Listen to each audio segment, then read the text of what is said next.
อ้ายกำลังสิเฮ็ดหัวใจลืมจะได้ละเด้ตั้งแต่โดนจะเทไว้กลางทางสัมมามันก็พอสิลืมแล้วล่ะมันก็ผ่านมาดนแล้วล่ะแต่มื้อนี้เจ้ากลับมาบอกว่าเจ้าเจอเขาเฮ็ดให้มีน้ำตา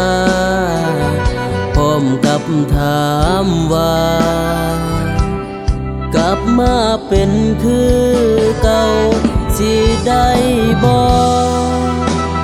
เจ้าก็มาสร้างบ่คิดพอแน่นอน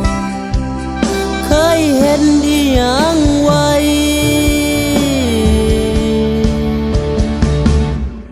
มันก็บ่แม่นของสิลืมง่ายๆพอตั้งท่าสิลืมเจ้าก็กลับมาใหม่ปานว่าเฮาเป็นของตาย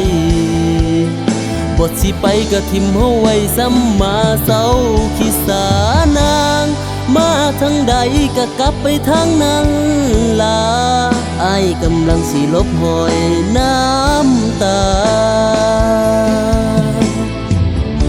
เข้าใจอยู่ล่ะแต่ว่าอ้ายฮักบ่ได้ดอกผู้ว่าเธอหมดฮักกันไปตั้งแต่ตอนนั้นแล้ว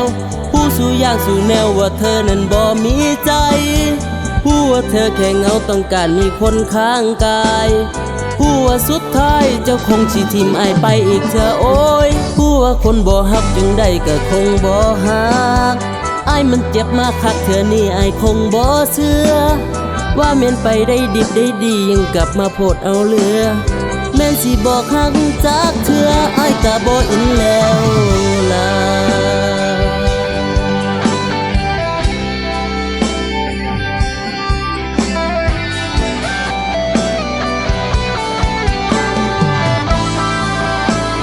แต่มื้อนี้จะกลับมา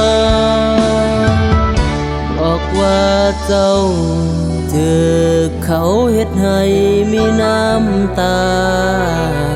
พร้อมกับถามว่า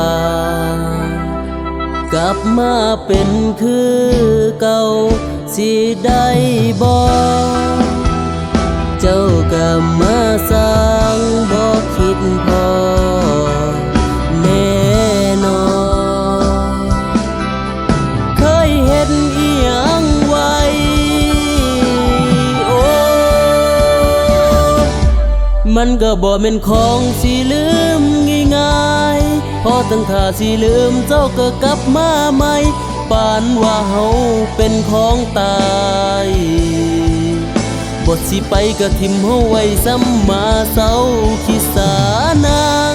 มาทางใดก็กลับไปทางนั้นล่ะอ้ายกำลังสิลบหอยน้ำตาเข้าใจอยู่ล่ะแต่ว่าอ้ายฮักบ่ได้ดอกอ้ายบ่อินแล้